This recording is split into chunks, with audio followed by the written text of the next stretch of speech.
Hi, I'm Phil Samba and I'm here to talk about PrEP. I'd like to have some open discussions about how it works and to discuss my experiences and some of the people that I know, their experiences on it. Please introduce yourselves. Hi, I'm Dwayne. I'm a set designer and I love making lists of threes. You what?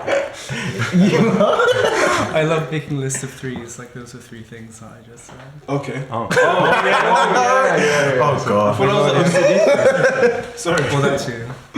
Hi, my name is Blaze. I'm 26 years old. I work in marketing and I'm a classically trained violinist. Hi, my name's Andre. I'm 32. I work in international retail and I'm from Barbados, the best island on the Caribbean. What is PrEP? It's a drug that prevents you from contracting HIV. And for me, it is a drug that has enabled me to alleviate a lot of the anxiety from my sex life. It's that little blue pill that I take after breakfast. But that same thing that I know that my body's protected, that I'm responsible for, I'm much more responsible for what happens to me, or what I do sexually, and that I just don't have to worry that if I sneeze that I've got HIV.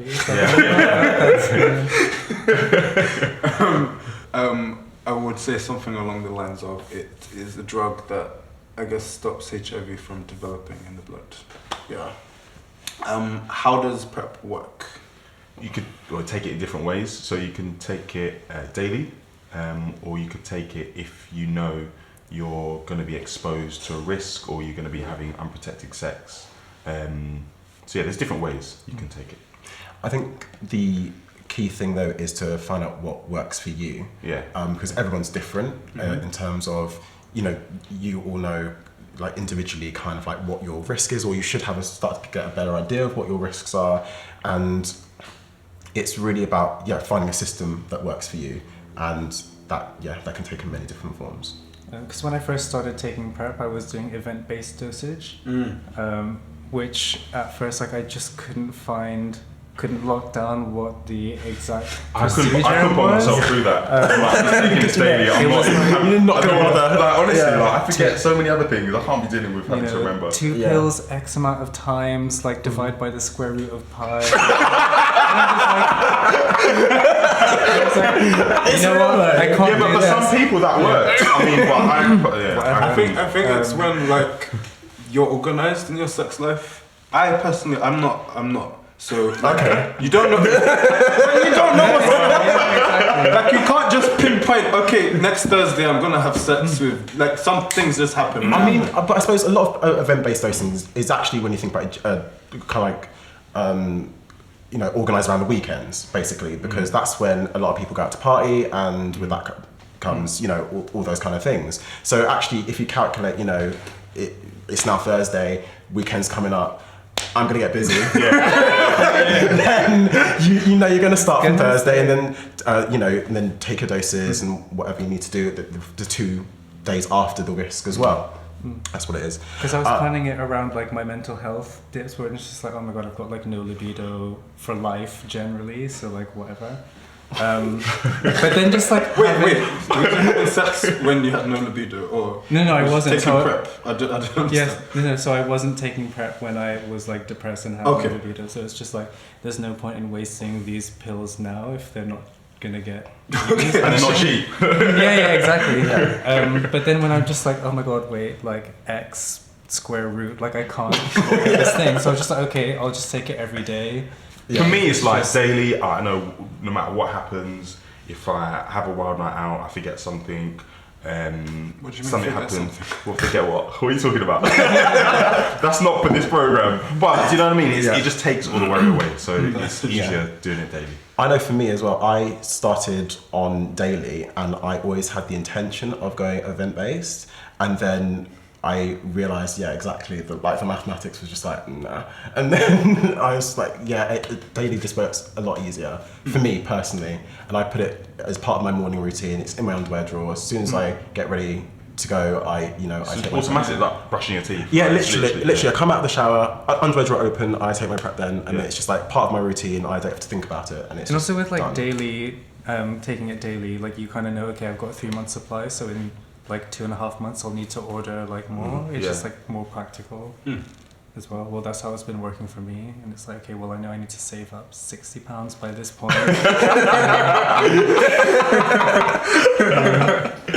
That's a good way to do it, actually. Yeah. How do you think we can, like, I guess, get PrEP into the community from the science that's behind how it works? I think you got to find like the right avenues to spread the message, and I suppose it can't always be in like a clinic or at a hospital. Yeah. It's got to be where people are more socially active, and it's just got to be more accessible. I think the usual places that we would think are just not good enough anymore. That's true.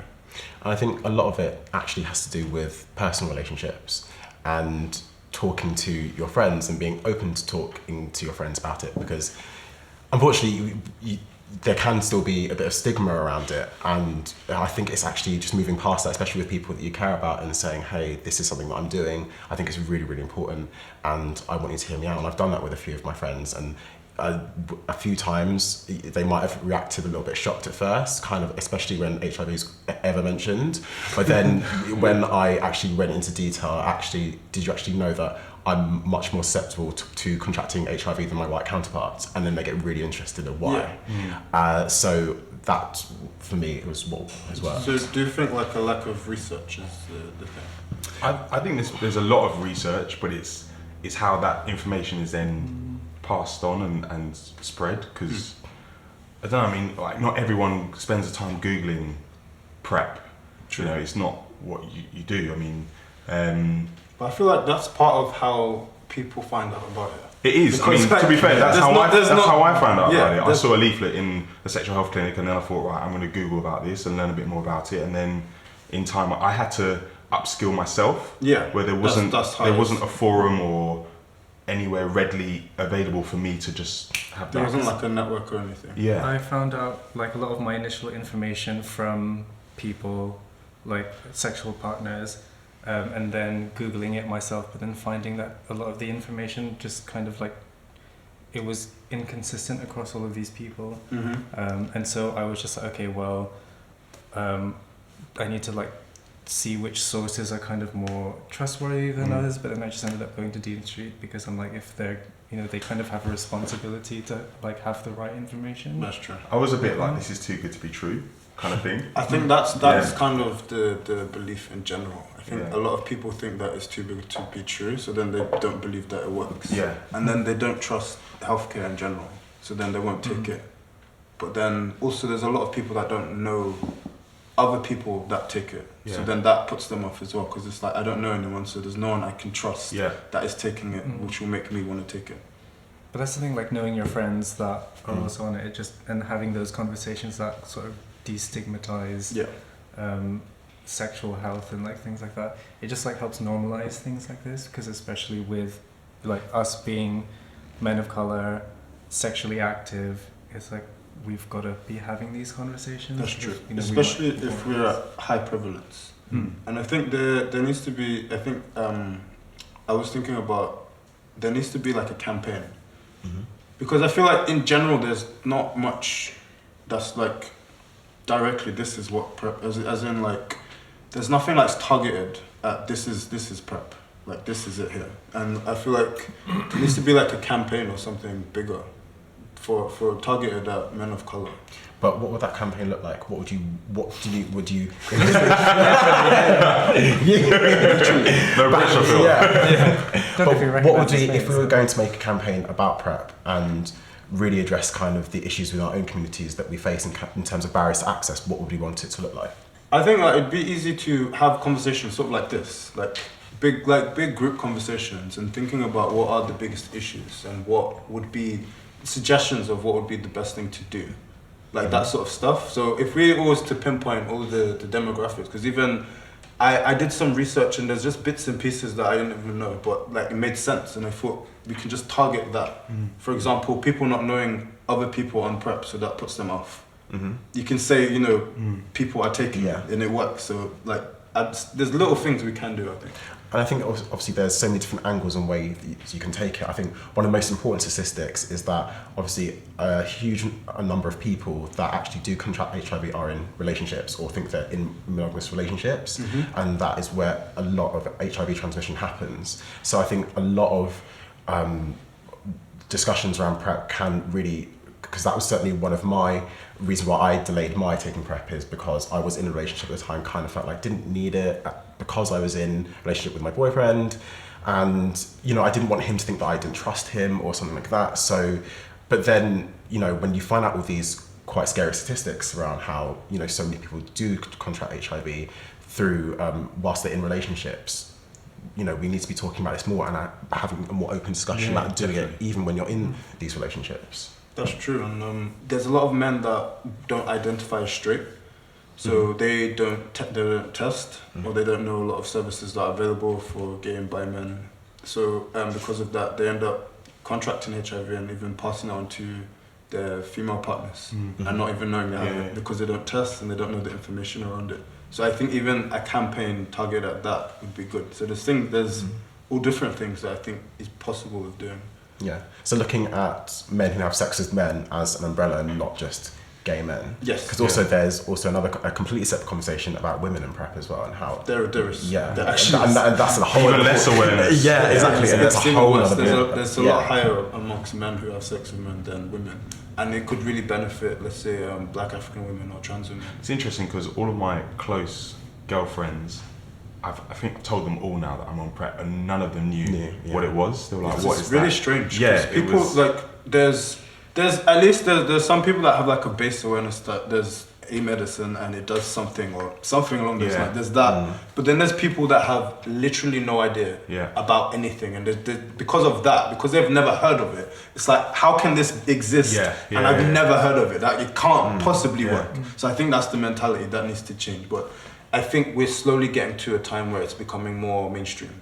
But don't you think that's the issue then? If we talk to so many of our straight colleagues and friends and they have no idea, then isn't that like contributing to the fact that that's why people just do not trust it? Just because also like, I would like to think hopefully that the gay community is becoming much more aware of PrEP, but we're still the minority as a community. So if the majority of the straight world still don't know that it exists, then it's still very mystifying for a lot of people. So that's what we need to address. So actually, maybe we need to look at a lot more at our sexual education just in general for straight people as well, as this is also something for you, and also again including in schools, which again I think the unfortunate thing is sexual education in schools as it is. That's a whole other the lowest of the lowest. That's a whole other get shown the pregnancy video and that's it. Like, I mean, come on, you don't even. Or the condom on the fruit. There's no sexual health. That is really like a whole other discussion panel. Because it's a whole other show.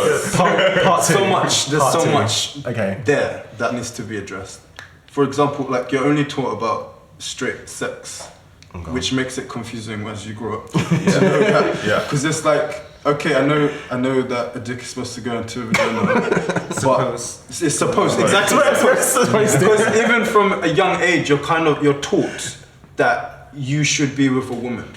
From a very I remember, I always say this, but when I was about 9 years old, I remember I have this this memory of I was envisioning my family.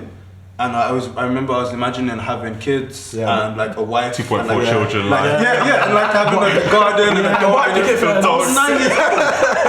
So long before I knew about my sexuality, I already had it in my head what the plan for my life was. So it's that, and I think we need to pull away from that. But that's already pressure without you even knowing it, because that's that whole social pressure in terms of doing things at a certain time. And then there's other pressures. The expectation of, like, let's say family, so then you have to have the family expectations. So you have to be what your parents want you to be, or you have to represent your parents or your family in the way they want you to. So when you come out to yourself, it makes it uncomfortable. In the BAME community, I think that's a lot more prevalent in terms of that expectation as well. Exactly. And I think particularly when you are black and male, like, there's a lot of expectations of who you should be. Like, there's men in general have this mentality or this stereotype of you need to be strong at all times. But I feel like with black men in particular, you need to be mentally and physically strong at all times, and then you have to can't show weakness. You can't show any failure. Weakness, you can't show emotions. You can't show feelings. You have to be really strong at all times. And I think that is something that needs to be addressed as well. No, definitely. I think that could even contribute to why people don't want to take PrEP, because I guess admitting that they are, even some people that aren't out, or going back to the straight people, the straight men, they might not want to admit their sexuality, because then that means that they're not a man or something like that. Yeah. You know, there's a lot of nuances and a lot of things underneath it, I think. But actually, I think you've pulled on to a really interesting point about PrEP, is actually, you know, going to seek help for sexual health is, you know, a sense of vulnerability. Yes. Isn't it? And something that actually we all struggle with at some point in our lives, because it is still, to me, to this day, very, very intimidating sometimes going into a sexual health clinic. And I guess, you know, PrEP adds just another layer of that vulnerability that we feel about, you know, being honest with ourselves and our sex life and our sexual behaviour, and, you know, what, you know, maybe, you know, scenes of regret that we've had, or experiences that we wish we didn't have, and, you know, how we kind of negotiate that ourselves, within ourselves, and, you know, still have to walk out every day. It's funny because we know each other from before. This isn't the first time that we've met, but we've both been taking PrEP, but like we didn't find out until quite recently, and it's like, what was stopping us from? You never had the conversation between Yeah, you? yeah, exactly. It's like, because what's happening there is also happening between other people that might have mutually beneficial information for each other, but there are these like, you know, It's like everyone's ashamed. yeah, exactly. There's these You're thinking what I'm thinking, but I'm not going to say it. Yeah. I don't you know, because like we'll talk about other things that are maybe like, you know, oh, I went to the doctor because I had a cough and then I found out I've got like this, blah blah blah blah. It's like that's within the conversation about like general healthcare. Like PrEP should also be like within that as well. But it never feels like that though, because it's just got that stigma attached to it. And I think in sexual health in general, not just PrEP, it's just like, you know, like you said, you would talk to your friends, or I went to the doctor because, you know, I sprained my ankle, blah, blah, blah. Or even if, you know, oh, I got, you know, maybe you got tonsillitis or something like that. But it's not the same as, you know, I went to the doctor, turns out I got gonorrhea. you don't openly share that. Yeah, that's not. Say to employer, I need to go for a doctor's appointment because I need to get treatment for. Yeah. When would you say that? You're like, like, girl, well done for like taking charge, for taking responsibility. You should be quite like proud about the fact that you're taking accountability for your sexual health. Yeah, and I think I actually have done that a few times before. When What, said it to your employer? Not. Sorry, No, but two friends in personal circle, definitely not to my employer, but being honest. But I just got tested. When was the last time you got tested? I have done that before, and it's interesting to get people's responses from that. Actually, I think that's something that we could do more often as a community, is actually hold our friends accountable. Yeah. You know, and actually be honest with our friends and be like, you know, when was the last time you got tested? Do you take that seriously?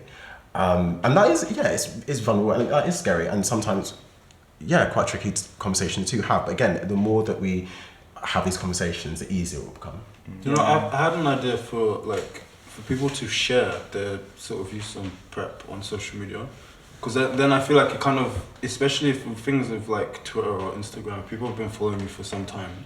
They may have like a gist of who you are, or they may feel like there's trust there. Like if someone was to like say record a short video and say, look, I'm taking PrEP and I've been on it for this time, blah blah blah, that might get people to ask questions. What is PrEP? How does it work? You know, that sort of stuff. So I think there's part of that. I feel like we kind of have to promote it ourselves, because the government's not doing anything at the moment. But I always feel like now that I've started taking PrEP, I don't know, I feel like I have it's nice having the conversation to someone that doesn't know anything about it. Yeah, I do enjoy it. It's like, you know, okay, you speak to someone, they're like, well, what's PrEP? Like, okay, I'm going to have to go through the whole story. But I feel smart now. I do know what it's all about. You know, apart from I don't know the answer to all the science questions, but when you speak to someone about your experience and you explain, and they're like, oh, okay, fine, I get it. And it kind of, for me, it's quite fulfilling passing that on. Like, I personally tell as many people as I can. Like, if I'm ever in an Uber, like back. You're the one. Not like that. But You're the Uber driver no one wants. But like if I'm coming back from an event. Okay. So if I'm doing like, and they ask what you've been doing. Yeah. Then I'll say, okay, I'll do this, and I then start talking about. That's quite a good way of doing it. Because then maybe they'll be able to pass that information to other people. Mm. And how many of them have actually gone, oh yeah, I know what PrEP is? None. Yeah. I think out of like four different drivers, I think I explained to them. So yeah.